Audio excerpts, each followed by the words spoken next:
Hani sat at the graduation dinner, smiling as everyone clapped and cheered for her. She had just finished her law degree with top honors, and the whole restaurant was filled with love, cameras flashing, and people congratulating her. Her foster parents looked so proud.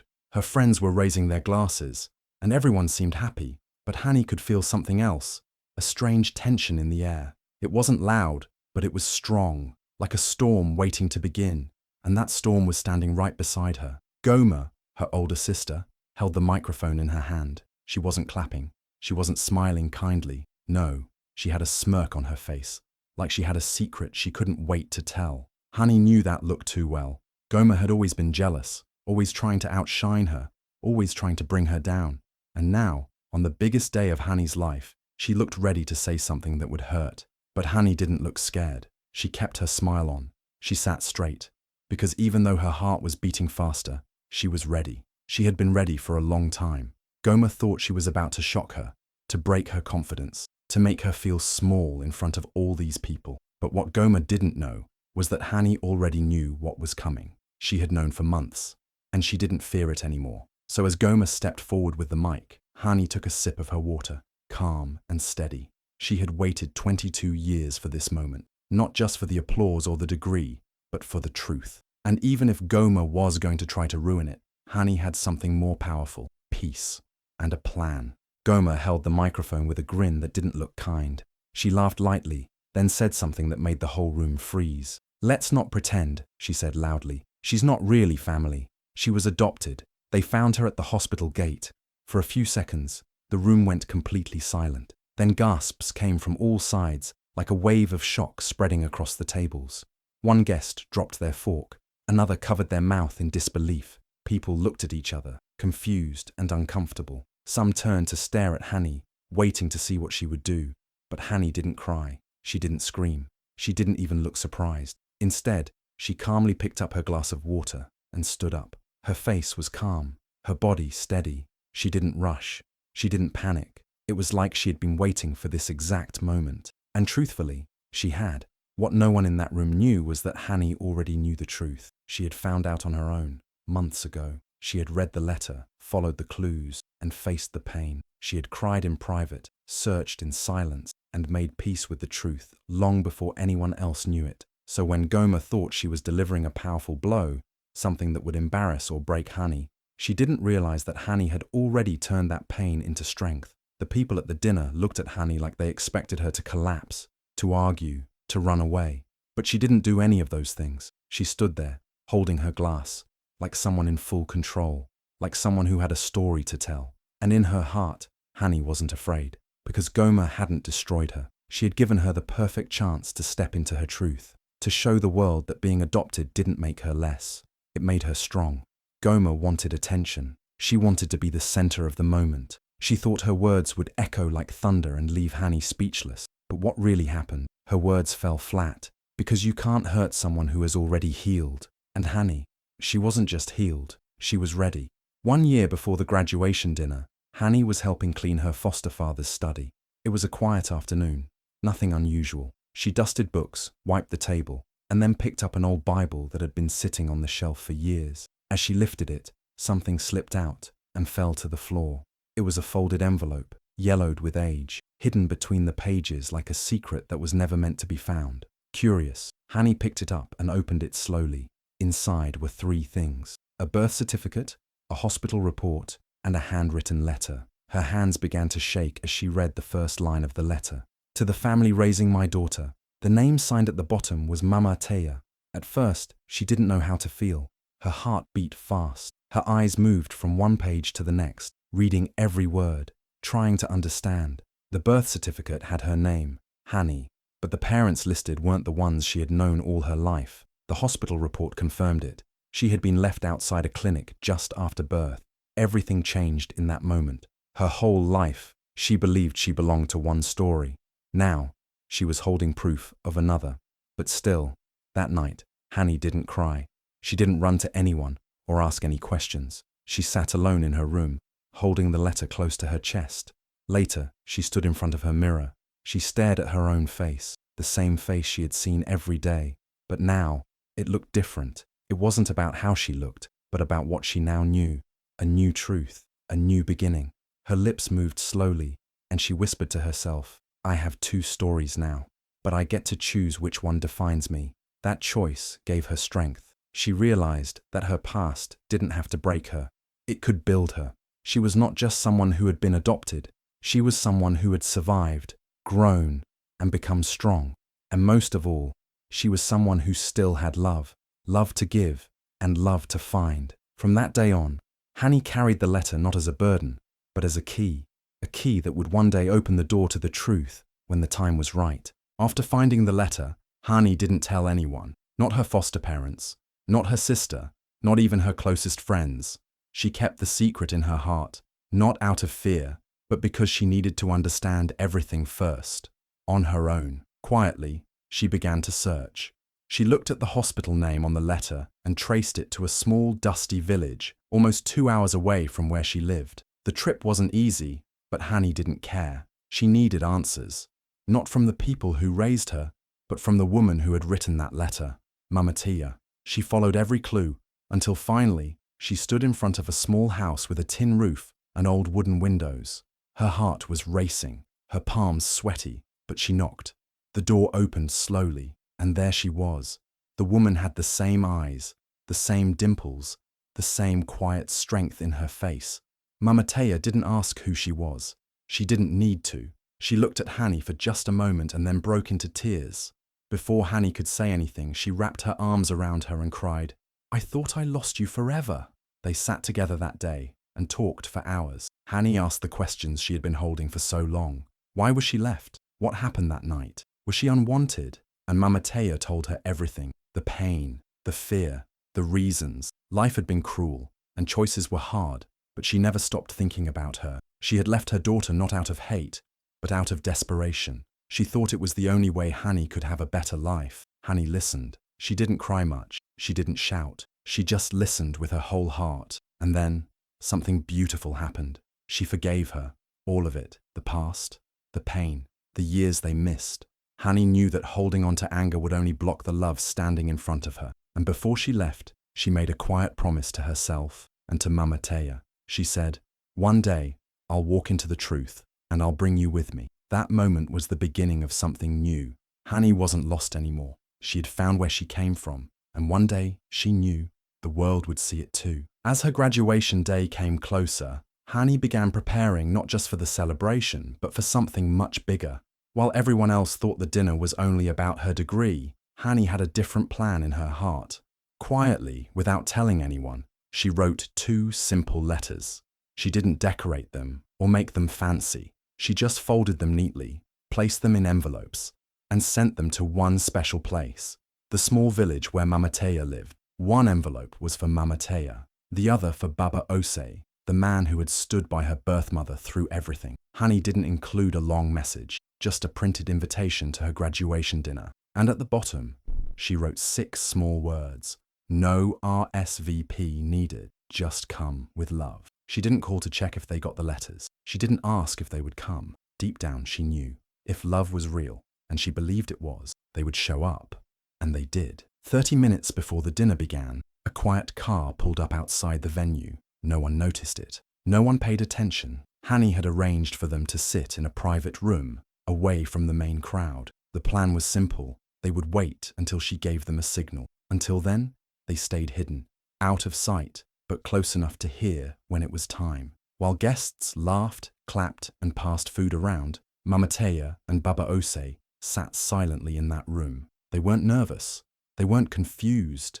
They trusted Hani, and they knew if she invited them, it was for a reason. Hani, on the other hand, felt strong. She didn't feel fear anymore. She had carried this truth for a year. She had cried, healed, and forgiven. She wasn't trying to hide who she was anymore. So, when her sister Goma tried to expose her, Hani didn't panic, because what Goma didn't understand was something powerful. Truth only hurts when you're not ready for it. But Hani was more than ready. She wasn't standing in shame. She was standing in strength. She had invited the people who mattered. She had created the moment, and soon, the whole room would see what happens when love is chosen, not hidden. After Goma's loud and hurtful announcement, the whole room went quiet. Not a single word was spoken. Some guests looked away. Others stared at Hani, waiting to see if she would break down or cry. The air felt heavy, but Hani didn't shake. She didn't cry. She stood up calmly, walked to the front, and gently took the microphone from her sister's hand. Everyone's eyes followed her. She didn't rush. She didn't shout. She just smiled a little and said in the calmest voice, "Now that we're being honest, yes, she's right. I was adopted." The room gasped again. A few people shifted in their seats, expecting her to stop there, but she didn't. She looked around the room and continued, "But what she doesn't know is, I found my real family, and they're here tonight." The room froze again, but this time with surprise. Then slowly, Hani turned toward the hallway, and in that moment, something powerful happened. From the hallway, Mama Taya and Baba Ose stepped into the room. They were dressed in beautiful traditional kente cloth. Their hands were gently held together. Their faces were calm but proud. They walked slowly, with their heads high, eyes soft but strong. At first, no one spoke. Then, one by one, guests began to turn their heads. Some stood. Some placed hands over their mouths in shock. Some even had tears in their eyes. The silence wasn't heavy anymore. It had turned into awe, into respect. No one expected this. Not like this.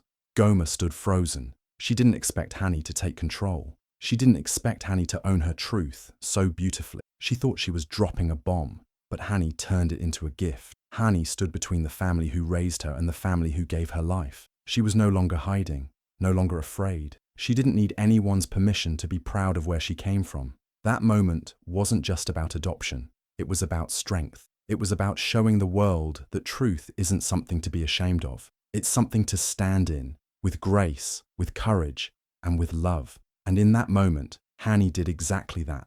After Mama Taya and Baba Ose walked in, the room stayed silent. Everyone was still trying to process what had just happened. But Hani wasn't done. She looked around at all the faces, then brought the microphone closer and continued speaking, her voice calm and steady. "I am grateful," she said, "to the people who raised me. They gave me a home. They gave me food. They gave me education. For that, I will always say thank you." Her foster parents looked at her, their eyes wide. They didn't know what to expect next.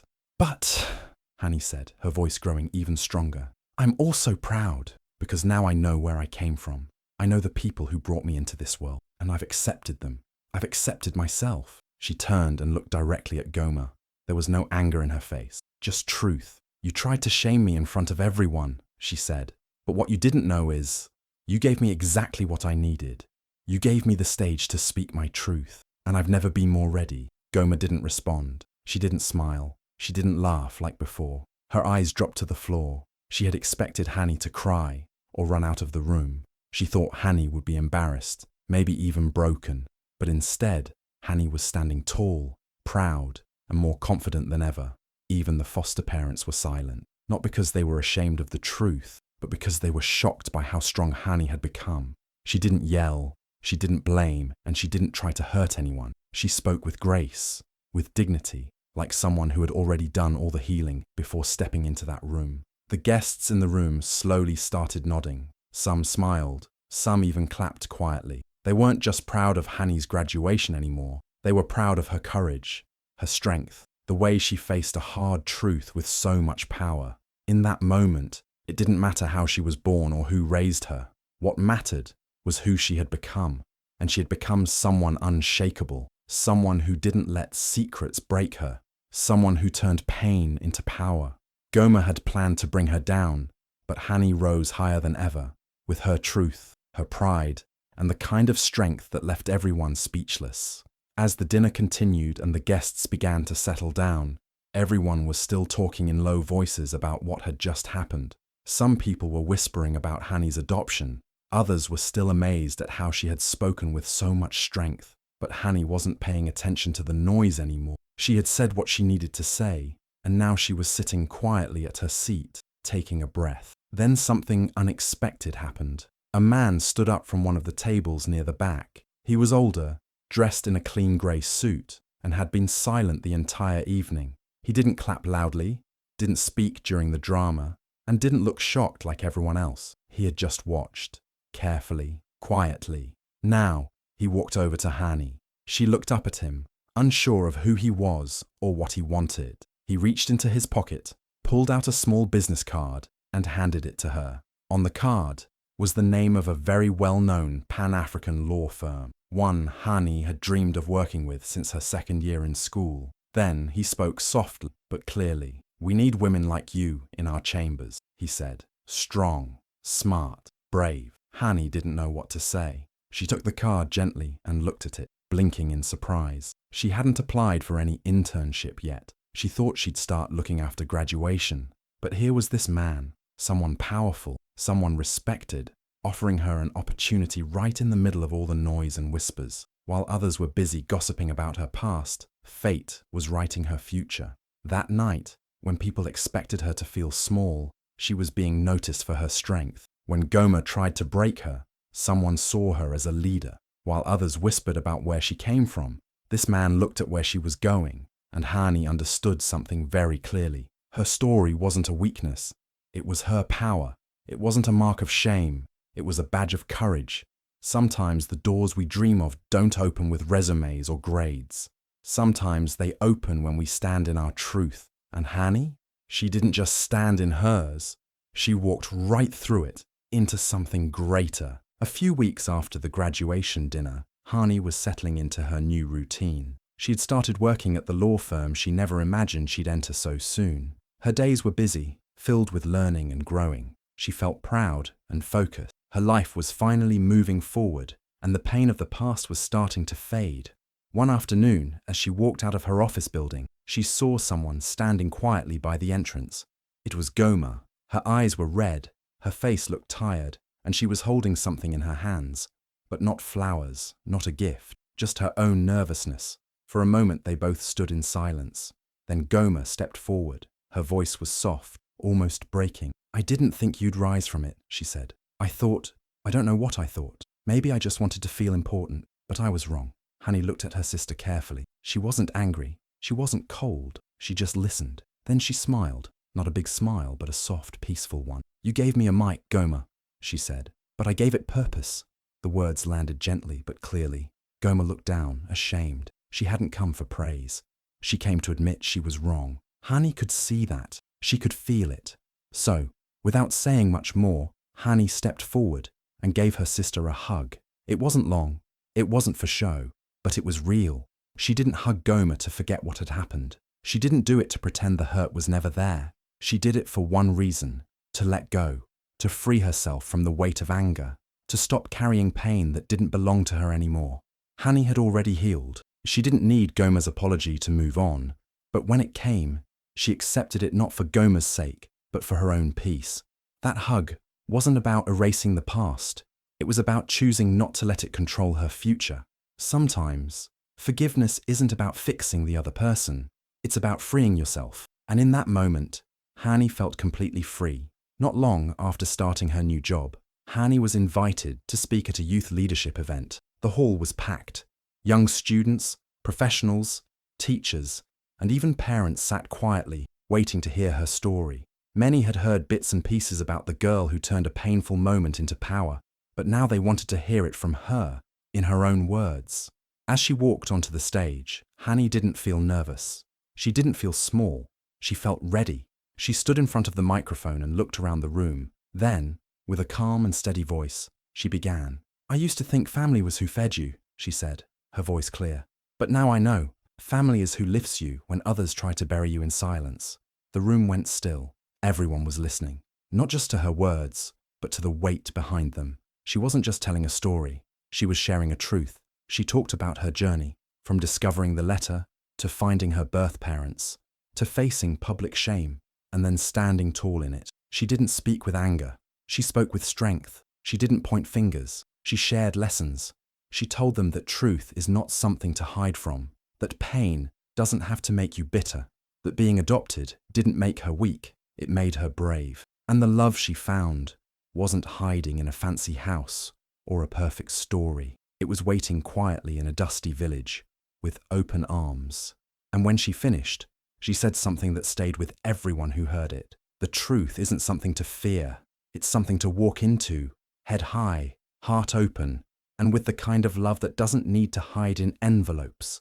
The room rose to their feet with applause. Honey didn't just find her parents that year. She found something much deeper. She found her voice. She found her strength. She found her power. If this story touched your heart, don't just scroll, share it. Because someone out there needs to hear that truth isn't shameful, it's powerful. Drop a heart if you believe strength comes from standing in your truth. Tag someone who needs this reminder today. Follow for more real stories that heal, inspire, and empower. Your story matters. Own it, speak it, walk in it.